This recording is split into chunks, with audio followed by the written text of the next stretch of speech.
नमस्कार दोस्तों, पिछले एपिसोड में आपने गुरुजी के द्वारा कुछ अच्छी चीजें सुनी। तो इस एपिसोड में इस बार देखिए इत्तेफाक के हमारे भोजपुरी सिनेमा के सुपरस्टार विक्रांत सिंह जी हैं। इनको आपने बिग बॉस में देखा होगा, इनको आपने नच बलिए में देखा होगा। अभी हम लोग भी बहुत कुछ धमाका करने जा रहे हैं। इत्तेफाक से हम लोगों की मुलाकात अभी गुरुजी के पास हुई, विक्रांत जी भी गुरुजी के पास आए थे, कुछ पूजा पाठ हुई।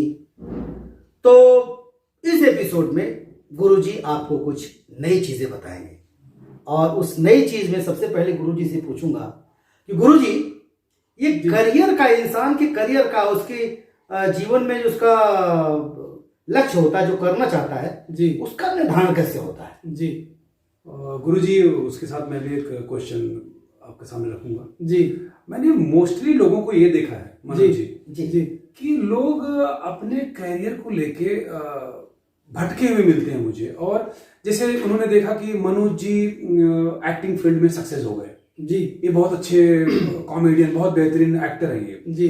तो इनको देखते हुए वो अपना प्रोफेशन छोड़ के जी वो इनके पीछे लग जाते हैं कि मुझे भी यही काम करना है जी जी जी। और मैं ये अपने आसपास की बात कर रहा हूँ। मुझे लगता है कि जो भी हमारे दर्शक लोग देख रहे हैं जी, वहां पे भी ये चीजें बहुत देखने को मिल रही होगी जी। तो इस पे थोड़ा सा प्रकाश डालिए आपकी, ऐसा क्यों होता है लोगों के साथ? जी जी जी जरूर मनोज जी, विक्रांत जी, आपका प्रश्न लगभग एक जैसा ही है। इसका उत्तर तो मैं दूंगा ही, लेकिन आज हमारे बीच में सुपरस्टार विक्रांत जी हैं, तो पहले विक्रांत जी से ही पूछ लेते हैं कि आपका फिल्मी करियर कहाँ से शुरू हुआ और कब से आपने यह फिल्मी शुरुआत की है?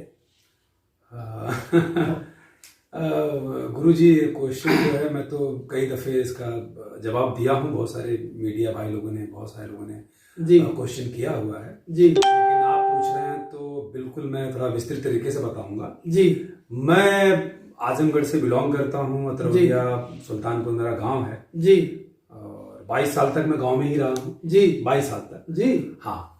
तो पढ़ाई लिखाई मतलब खाटी भोजपुरिया देसी आदमी हूँ एकदम। हाँ, तो मेन बात क्या है मेरे लिए कि मैं बहुत लकी रहा हूँ कि मैं जिस परिवार में जन्म लिया, मेरे फादर जो है जी श्री कन्हैया सिंह बहुत ज्यादा फेमस भी रहे हैं, और वो उन्हीं के जरिए ही मैं इस फील्ड में आया हूँ। क्योंकि मेरे पापा जो हैं फिल्म इंडस्ट्री से बहुत साल पहले से ही जुड़े थे जी, और वो डे वन से ही बोलते थे कि मेरा जो बच्चा है वो हीरो बनेगा जी। तो ये बचपन से ही मेरे कान में आता था, हीरो बनूंगा, हीरो बनूंगा जी जी। हीरो था कि नहीं था, हाँ जी जी, हीरो था या नहीं था मुझे नहीं मालूम, लेकिन कहीं ना कहीं लोगों की जो एक होती है ना, आपको देख के कॉलिंग की, अरे भाई हीरो जी, कहाँ जा रहे हो तो उसके चलते भी अपने अंदर एक आता था कि भाई मैं तो हूँ जी। और पापा मेरे थे, उनको हीरो साहब ही बोलते थे जी जी। तो पापा डे वन से, इवन वो मैं बता रहा हूँ, मैं एक्सरसाइज भी उनके साथ करता था पापा के साथ।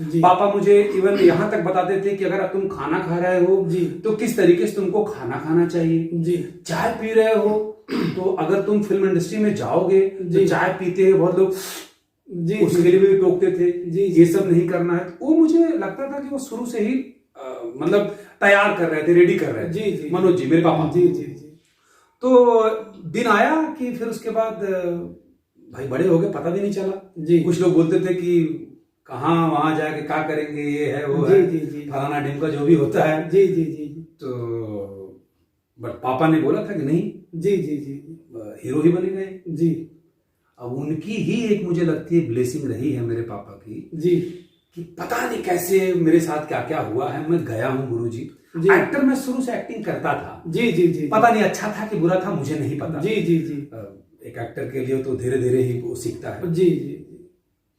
पापा मुझे लेके गए मुंबई, कुछ लोगों से मिलवाए जी जो फिल्म लाइन में थे। और पापा मेरे, मैं बता दूं आज कि जितेंद्र साहब, जो जितेंद्र जी हैं, उनको हिंदी बताते थे क्योंकि हिंदी लैंग्वेज बहुत लोगों की बड़ी कमजोर रही है। हाँ, हिंदी दारा सिंह साहब जो अभी नहीं रहे, उनके बड़े अच्छे वो मित्र थे मेरे पापा। वी शांताराम वगैरह जो बहुत बड़े बड़े लोग थे जी जी। पापा और कई नाम है, दिग्गज लोग हैं, धर्म जी हो गए जी जी। इन लोगों की लॉबी थी। मेरे पापा बहुत ही हैंडसम, मैं उनका मान के चलिए मैं 10वां अंश हूँ उनका, वो इतने हैंडसम थे। बट उनके अंदर था कि उनको एक्टर नहीं बनना है, डायरेक्टर बनना है है। जी मनोज जी, उनको डायरेक्टर बनना था, राइटर, ये सारी तो उनकी ही खूबी मेरे अंदर थी। वो थी कि कहीं ना कहीं मुझे खुद को बिल्डअप देने का बड़ा हेल्प किया वो सारी चीजें। जी जी जी। तो पापा लेके गए। अब किसी का फादर आपको अगर वो कर रहा है, हिम्मत दे रहा है, तो जाहिर सी बात है आपके अंदर एनर्जी एक्स्ट्रा आएगी। बहुत बहुत। पैसे भी देते थे जी कि चलो देखा जाएगा जो होगा। जी जी जी। होते होते भाई लकली मुझे फिल्म मिल गई है। उस फिल्म का नाम था दुल्हनिया नाच नचाए। जी भोजपुरी फिल्म। और मैं बता दूं, मनोज जी अच्छे से जानते होंगे कि अजय सिन्हा जी जो डायरेक्टर थे, उसके ठीक पहले उन्होंने एक फिल्म की थी जिसका नाम था ससुरा बड़ा पैसा वाला। मनोज तिवारी जी, रानी चटर्जी जी उसी फिल्म से आए थे। और बोलने की जरूरत नहीं है कितनी बहुत बड़ी हिट फिल्म रही वो। जी जी। और उस डायरेक्टर ने जब मुझे लिया तो ऐसे ही हो गया कि अरे यार इसको बहुत बड़ी फिल्म मिल गई। जी। तो मैं ये मानता हूं कि अजय सिन्हा जी ने मुझे लिया, लेकिन ब्लेसिंग मेरे पापा की थी कि मुझे मिला। फिर धीरे धीरे काम मिलता चला गया, लोगों का सहयोग रहा। जी। जो भी उल्टा पुल्टा आता था करते थे। जी जी। और बस कई चीजें लाइफ में बड़ी ही अच्छी हुई हैं कि जैसे बोलते हैं शादी वाले मैटर में बोलूंगा। जी जी जी जरूर तो शादी बहुत लोगों की हुई है जी, शायद उतना लोग नहीं जान पाए जी, लेकिन हाँ मुझे बोलने की जरूरत नहीं है। लोग बोल देंगे भाई तो शादीशुदा है, क्योंकि मेरी शादी वहां पे हुई है जी, जिसको मुझे लगता है ऑल ओवर इंडिया तो देखता ही है, 65 कंट्री और देखती है। जी जी जी जी। कलर्स पे बिग बॉस जो आता है जी। 2017 में मेरी शादी हुई थी और मैडम मोनालिसा जी के साथ। तो वो मैं बोल सकता हूँ कि मेरी ससुराल है वो जी, बिग बॉस हाउस। जी जी तो वहां पे मेरी शादी हुई और मुझे यकीन भी नहीं हुआ कि लोग इतना कितना जान सकते हैं जी किसी व्यक्ति को जी। हम लोग बहुत इधर उधर गए, देश विदेश गए, लोग बहुत जाने। और उसके बाद हमको नजबलिए भी मिला जी, जो बहुत बड़ा एक रियलिटी शो है डांस का जी, जी, हमने अच्छा परफॉर्म किया जी। कई फिल्में फिर मिली, भोजपुरी से भी मिली जी। कई ऐसे इंटरव्यूज हुए बड़े बड़े जी। फिर मोना जी को नजबलिए के बाद एक शो आया नजर जी, स्टार प्लस पे बहुत हिट रहा जी। मुझे मिल गया फिर उसके बाद विद्या सीरियल जो मैं कलर्स पे किया जी। कुछ हमने भोजपुरी फिल्में भी की। तो कैरियर कहीं ना कहीं एक मान के चलिए कि बहुत अच्छा दिख रहा है जाते हुए। लोगों का सहयोग रहा, प्यार रहा और आगे और करना चाहते हैं काम, मेहनत से करना चाहते हैं जी। बाकी ये कैरियर तो अब ज्यादा बोलूंगा तो टाइम हो जाएगा बाकी क्योंकि एडिट करना पड़ेगा जी जी। हाँ जी जी। तो गुरु जी जी, विक्रांत भाई ने छोटे में हालांकि अपना बताना शुरू करें तो हमको लगता है 3-4 एपिसोड क्योंकि बहुत कुछ कांड है, बहुत बड़े बहुत बड़े जी जी। लेकिन ये है कि आपका आशीर्वाद और भोले बाबा की कृपा, क्योंकि भोले बाबा के ये पुजारी हैं जी जी जी। तो हमारे इंडस्ट्री के साथ साथ जी फिल्म इंडस्ट्री, सिर्फ भोजपुरी इंडस्ट्री की बात नहीं कर रहा हूँ जी, भोजपुरी के तो ये सुपरस्टार है ही हैं और बहुत बड़ी जगह अभी बनाने वाले हैं जी। और ईश्वर ने चाहा तो हिंदी फिल्मों में, सीरियल्स में भी बहुत बड़ा मुकाम बनेगा जी। आशीर्वाद आपका चाहिए जी जी। अब जो सवाल हम दोनों ने किया है जी, उसका जवाब बहुत छोटा सा जवाब दे रहा हूँ। इसके ऊपर एक वीडियो, 1 या 3 वीडियो हमने बनाया है सौभाग्य सलाह पे, तो जो लोग नए जुड़े हैं वो देख सकते हैं और मैं समझा भी देता हूँ। मित्रों, मनोज जी और विक्रांत जी ने जो प्रश्न किया है उसका उत्तर मैं आपको देता हूँ। देखिए, हर व्यक्ति की कुंडली होती है, आपको लग्न कुंडली पे ध्यान देना है। लग्न कुंडली में आपको 3 चीज़ों पे ध्यान देना है। सबसे पहले लग्न, दूसरे नंबर पे देखेंगे आप लग्न के 12वें भाव में सूर्य कहाँ बैठे हैं उस स्थान को, और तीसरे नंबर पे लग्न के 12वें भाव में चंद्रदेव कहाँ विराजमान है। अगर लग्न मजबूत है तो लग्न से 10वें घर तक गिनते जाइए। जैसे उदाहरण के तौर पे मैं आपको समझाता हूँ कि मान लीजिए मेष लग्न की कुंडली है। मेष लग्न की कुंडली में लग्न में लिखा होता है 1। अब 1 से गिनते हुए जब 10वें घर तक जाएंगे तो वहाँ लिखा होगा 10। अगर वहाँ बृहस्पति बैठे हैं तो आपको बृहस्पति देव से संबंधित काम करना चाहिए। बृहस्पति देव से संबंधित काम क्या है? जैसे पूजा पाठ, पांडित्य कर्म, अध्यापक, प्रोफेसर, शिक्षा से सब जुड़े हुए अधिकारी, इन सब संबंधित अगर वर्क आप करेंगे तो निश्चित तौर पे आप अपने करियर में सफल रहेंगे। अब अगर लग्न में ही, लग्न के दूसरे घर में सूर्य देव बैठे हैं और लग्न यहाँ कमजोर है, सूर्य देव मजबूत हैं, तो अब आप दूसरे घर से गिनते हुए जाएंगे तो 10वां घर पड़ेगा 11 नंबर, वहाँ पे लिखा होगा 11। अब 11 में अगर शनि देव विराजमान है तो आपको शनि देव से संबंधित वर्क को करना चाहिए। शनि देव के वर्क क्या है? बहुत सारे लोग हों, बहुत सारे वर्कर हों, उनसे संबंधित जैसे ठेकेदारी, बिजली, जैसे आप कंस्ट्रक्शन का वर्क कर सकते हैं, ठेकेदारी कर सकते हैं। ऐसा वर्क करना है जिसमें बहुत सारे लोग आपके अंडर में वर्क करें, तो निश्चित तौर पे उस काम में आप सफल हो जाएंगे। अगर चंद्र लग्न की कुंडली बनाएं, चंद्र देव मान लीजिए लग्न में ही विराजमान है, तो लग्न और चंद्र लग्न दोनों कुंडलियों को अगर हम जोड़ते हैं तो 10वां घर आता है।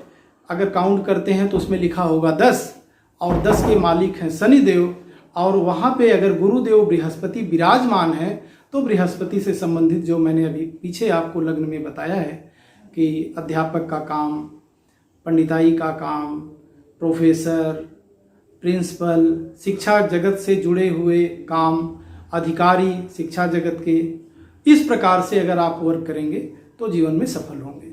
अब एक चीज़ें और यहाँ पे आपको समझाना चाहता हूँ। मान लीजिए लग्न आपका मजबूत है और आप 10वें घर तक गए, वहाँ पे लिखा है 10 और वहाँ कोई ग्रह नहीं बैठा है, तो आपको दूसरी कुंडली पे ध्यान देना पड़ेगा। उस कुंडली को बोलते हैं नवमांश कुंडली। नवमांश कुंडली में देखना है 10 नंबर के मालिक होते हैं शनि देव। देखना है नवमांश कुंडली में शनि देव कहाँ विराजमान है। मान लीजिए शनि देव जहाँ विराजमान है वहाँ लिखा है 1, तो आपको मंगल से संबंधित वर्क करना चाहिए। जमीन का काम, ईंट भट्ठे का काम, बिजली का काम, रेस्टोरेंट का काम, या आग से संबंधित कोई भी वर्क, बिजली से संबंधित कोई भी वर्क, जमीन से संबंधित कोई भी वर्क अगर आप करते हैं तो आपको सफलता निश्चित मिलेगी।